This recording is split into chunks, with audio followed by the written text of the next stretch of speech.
Hey everyone, welcome back to Corporate Decoder, the place where we try to make sense of the confusing world of corporate finance. And boy do we have a doozy for you today because Lowe S Companies Incorporated is apparently taking out a bunch of loans in September 2025. Let us dive in. Alright, so this filing is a pretty standard 8K report, which is like a current report that companies put out when something significant happens that the public needs to know about. Think of it as a company's immediate text alert to investors. And today we are talking about Lowe's Companies Incorporated, ticker symbol LOW. Everyone knows Lowe's right home improvement giant, but what exactly are they doing that requires a current report right now? The key date here is the 16th of September 2025. That is when the earliest event reported in this document took place. The main reason for this report is item 101, which is all about entering into a material definitive agreement. Basically, Lowe S signed some big contracts that investors need to know about. So, it looks like Lowe S is buying another company called ISP Flag Parent Holdings Incorporated. This is a pretty big deal, costing them about $8.8 billion.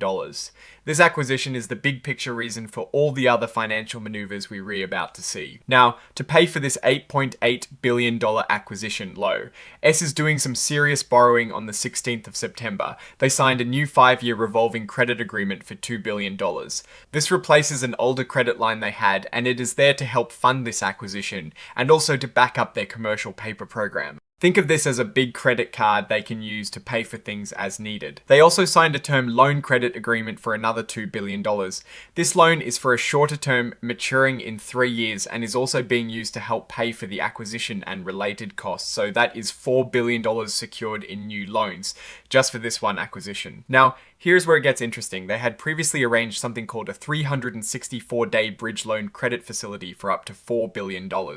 This new 5-year and term loan credit agreement actually replaces half of that bridge loan. So they've taken $4 billion of their planned bridge financing and swapped it for these new loans. This means they still have up to $5 billion in commitments from that original bridge loan facility remaining. And Lowe S is planning to replace that remaining $5 billion through other means like selling bonds or other investments in the market, but only if the market conditions are right.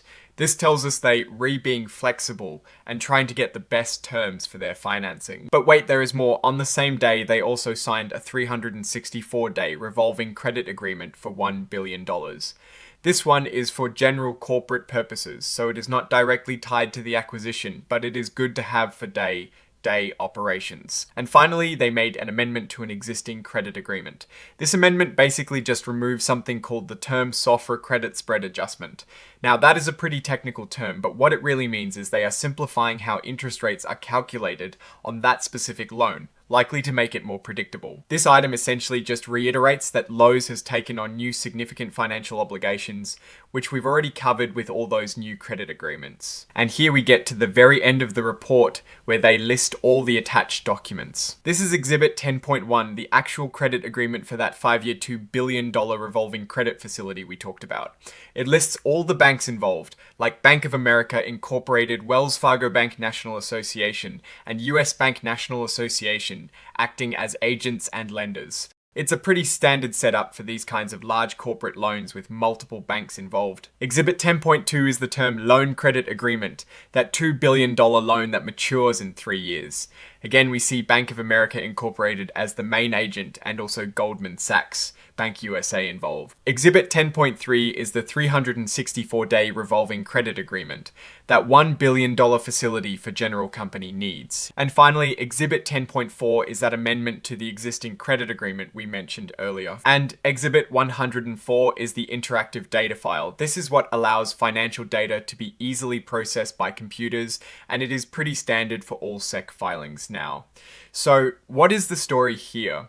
Lowe S is making a significant acquisition for $8.8 billion, and to fund it, they are taking on a substantial amount of debt, totaling $5 billion through these newly announced credit agreements. They also have another $5 billion potentially available from a bridge loan facility that they are looking to refinance. This is a classic example of a company using leverage to grow its business. It shows they are confident in the acquisition and their ability to manage the added debt. However, taking on this much debt does increase the company's financial risk. If the acquired business doesn't perform as expected, or if interest rates rise significantly, it could put a strain on Lowe S financials.